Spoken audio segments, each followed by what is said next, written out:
Guys, ada yang mau ke neraka?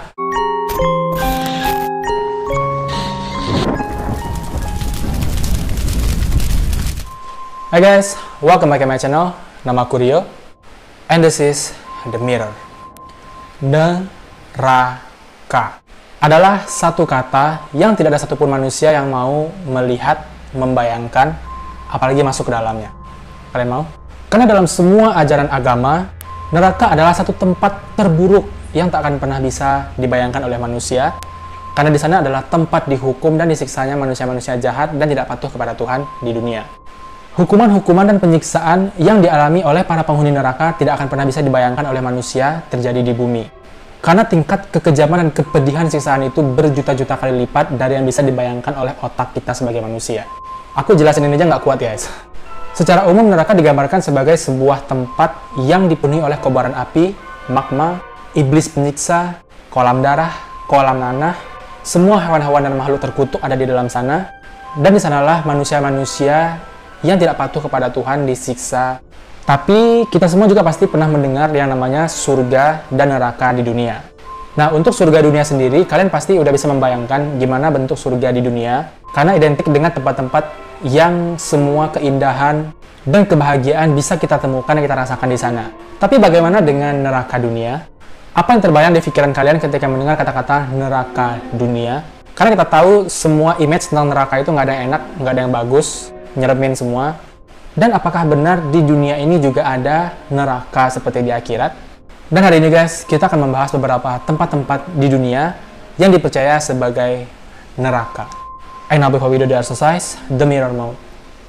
Lock it. Tempat pertama adalah penjara Pukwach di Vietnam.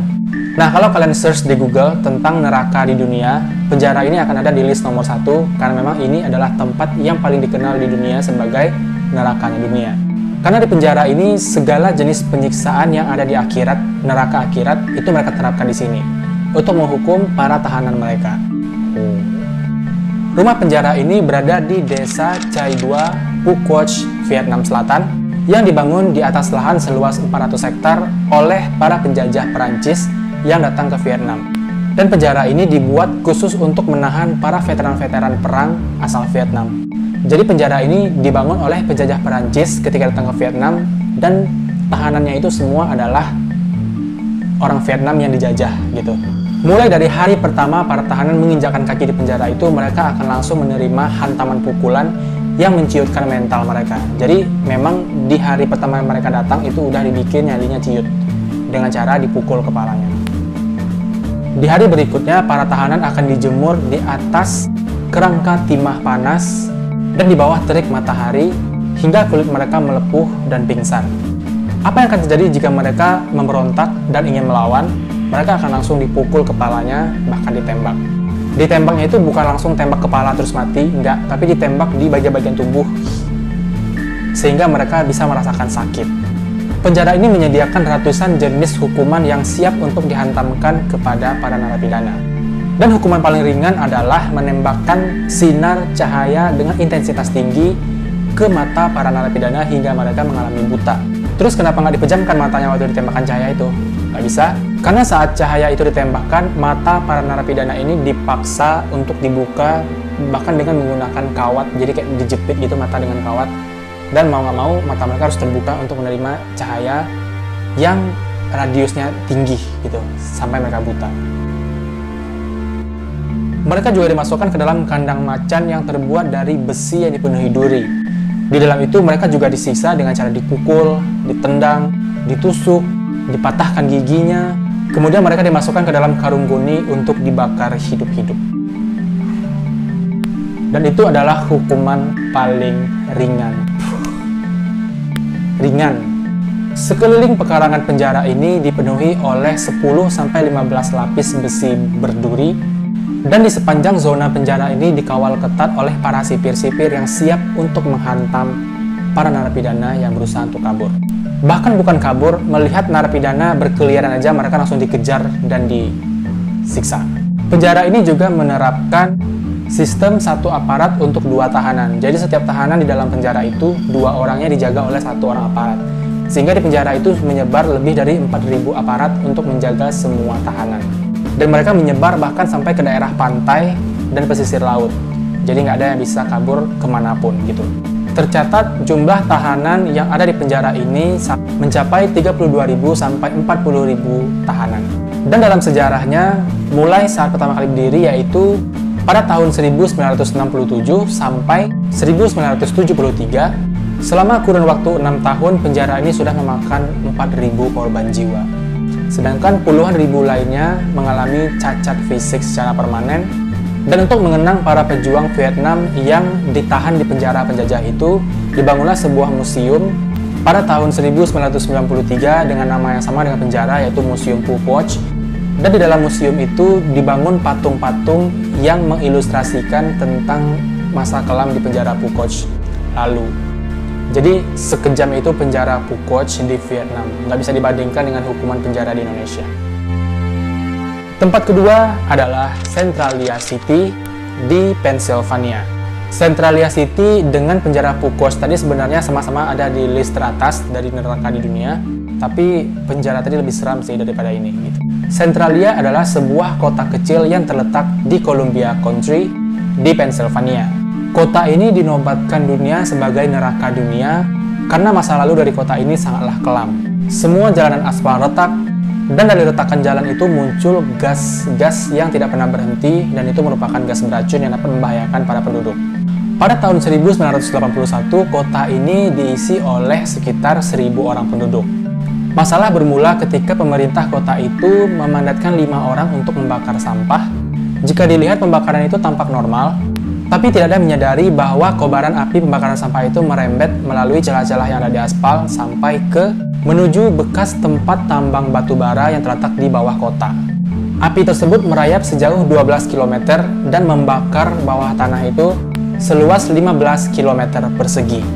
Jadi meskipun di atas kota itu kelihatan normal, tapi di bawah tanah itu udah terbakar sebesar 15 km persegi.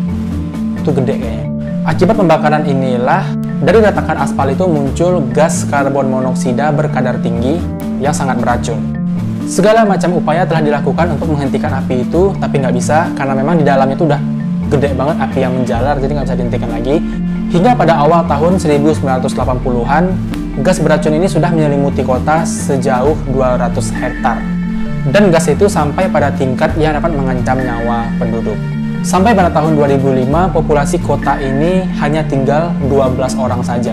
Dari 1.000 lebih jadi 12 orang karena insiden ini. Sebagian besar rumah-rumah penduduk sudah dikosongkan dan penduduknya sudah pindah karena instruksi pemerintah, tapi beberapa juga ada yang bersikeras dan menolak tetap ingin tinggal di kota itu. Dan sekarang kota Centralia hanya tinggal kenangan dan dijuluki sebagai neraka di dunia. Dan sampai saat ini api-api itu masih berkobar di kota Centralia dan diperkirakan baru akan habis sekitar 250 tahun kemudian. Tempat yang ketiga adalah Pluto Gates di Denizli, Turki. Plutonium atau plutonion berada dalam sebuah gua di Pamukkale, kota kuno Hierapolis, provinsi Denizli, Turki. Dan tempat ini juga dikenal sebagai tempat atau kota kuno yang memiliki sejarah yang sangat tinggi. Nah, gerbang Pluto ini pertama kali ditemukan pada tahun 1965 oleh seorang arkeolog asal Italia. Dan sejak ditemukan itu, gerbang ini dijuluki sebagai gerbang menuju neraka. Kenapa? Karena di dalam gerbang atau gua ini terdapat gas beracun yang dapat membunuh siapapun yang menghirupnya. Nah, gua ini juga beredar legenda atau rumornya bahwa dulu tempat ini sering dijadikan sebagai tempat ritual. Sering dijadikan sebagai tempat ritual kepada dewa bawah tanah. Gas-gas beracun yang kerap muncul di dalam gerbang ini sering diasumsikan bahwa itu merupakan gas beracun dari kerak bumi di bawah tanah yang juga dipercaya sebagai neraka. Dan karena gas beracun itulah orang-orang percaya dan menjuluki tempat itu sebagai gerbang menuju neraka bawah tanah. Yang keempat adalah Hekla Mountain di Islandia. Negara Islandia terkenal sebagai negara dengan gunung berapi aktif terbanyak di dunia. Aku belum research sih. Maaf ya kalau misalnya ada salah informasi. Tapi salah satu dari gunung berapi itu adalah Hekla Mountain yang dijuluki sebagai gerbang menuju neraka. Dan kenapa hanya Hekla Mountain yang dinobatkan sebagai gerbang neraka padahal ada banyak gunung berapi di Islandia? Itu karena gunung ini sudah tertidur selama lebih dari 20 tahun. Dan warga Islandia khawatir jika gunung ini meletus, maka itu akan jadi gerbang pintu neraka. Gunung Hekla ini pertama kali meletus pada tahun 1104, dan itu merupakan letusan terdahsyat sepanjang sejarah gunung berapi di Islandia. Bahkan muntahan-muntahan lava dari gunung itu dibilang sebagai ludah api neraka yang dipercaya oleh orang-orang mengembalikan roh-roh penasaran ke bumi. Dan pada saat peristiwa itu banyak korban jiwa yang berjatuhan dan meninggal dunia. Karena itulah gunung ini pertama kali dinobatkan sebagai gerbang menuju neraka. Legenda yang juga beredar di masyarakat Islandia tentang gunung itu adalah titik temu antara penyihir dan iblis, penjara tempat dikurungnya Judas yang merupakan pengkhianat dari Jesus, dan pada tahun 1341 gunung ini meletus lagi dan erupsi atau abu vulkaniknya itu dipercaya oleh banyak orang mirip seperti burung-burung yang berterbangan. Dan itu dilambangkan sebagai wujud roh-roh yang penasaran. Meski dikhawatirkan akan meletus dan menciptakan gerbang neraka, justru Gunung Hekla ini banyak dikunjungi turis sebagai tempat berlibur dan tempat berwisata. Wisata di tempat neraka, guys. Dan tempat yang kelima adalah Chinoike Jigoku di Jepang. Sekarang coba kalian bayangkan kolam darah, air mendidih, tempat penyiksaan. Tiga hal ini identik dengan neraka yang ada di akhirat yang kita tahu secara umum kan. Dan tiga poin ini juga yang ada di Chinoike Jigoku. Kolam darah dan mendidih. Chinoike Jigoku ada di daerah Beppu, Jepang. Kolam ini memiliki air panas dengan suhu di atas 90 derajat Celcius dan itu suhu yang sama dengan air mendidih. Karena memang kolam ini sebenarnya adalah onsen atau tempat pemandian air panas di Jepang, dan warna merah itu tercipta karena tingginya konsentrasi garam besi di kolam tersebut. Dan legenda juga rumor di Jepang beredar dan mengatakan bahwa dulu kolam ini adalah tempat penyiksaan para tahanan kelas kakap dan tempat eksekusi para penjahat dengan cara direbus hidup-hidup. Dan dipercaya kolam ini dijaga oleh patung iblis dan roh-roh yang bergentayangan. Oke guys, jadi itu beberapa tempat yang dipercaya atau dijuluki oleh orang-orang di dunia sebagai nerakanya dunia. Aku yakin ketika kalian baca judul neraka di dunia, aku yakin kalian pasti membayangkan bahwa itu adalah tempat penyiksaan, tempat di mana semua jenis hukuman dan kekejaman di neraka ada di sana kan. Aku juga awalnya mikir kayak gitu judulnya, tapi setelah aku riset dan aku baca-baca ternyata nggak ada yang seperti itu banget. Jadi sebenarnya listnya itu ada banyak tempat-tempat yang dijuluki sebagai neraka dunia, tapi ketika aku baca itu kayaknya nggak ada serem-serem dan nggak ada greget-gregetnya. Dan rata-rata itu menjadi ulasan artikel untuk rekomendasi pergi wisata dan liburan. Makanya aku hanya ambil 5 yang menurut aku paling menarik untuk dibahas. Jadi di akhir video aku mau nanya sama kalian, apakah kalian siap masuk neraka? Sorry guys, bercanda. Nggak kok, bercanda. Masuk neraka ditanya. Aku yakin nggak ada satupun dari kita yang mau masuk neraka, aku yakin. Maka dari itu, mari kita sama-sama tingkatkan ibadah kita terhadap Tuhan Yang Maha Esa, kerjakan perintahnya dan jauhi larangannya, jangan malah sebaliknya. Sama-sama mulai hari ini kita berusaha menjadi manusia yang lebih baik di bumi ini, mungkin dengan cara berprasangka baik pada orang-orang, menolong sesama, menghargai semua orang, memberikan bantuan kepada orang lain meskipun itu adalah hal yang kecil, bertutur kata yang baik kepada siapapun lawan bicara kita, terlepas dari bagaimana bentuk fisik, agama, rasnya. Jadilah manusia yang manusiawi dan ikuti ajaran Tuhan agar kita bisa terhindar dari neraka dunia maupun akhirat. Jadi itu dulu video kita pada hari ini guys. Maaf kalau misalnya kalian kurang puas dengan video ini, nggak seperti judulnya. Maaf. Tapi kalau kalian suka dan merasa puas dengan video ini, please klik like-nya. Tapi kalau kalian nggak suka, dislike aja nggak apa-apa. Subscribe channel ini untuk berlangganan, dan klik loncengnya untuk dapat notifikasi kalau ada video baru. Jangan lupa tinggalkan komentar, kritik, dan saran untuk kemajuan channel ini. Dan jangan lupa share video ini ke teman-teman yang lain. Terima kasih sudah menonton, dan sampai jumpa di video-video selanjutnya. Bye.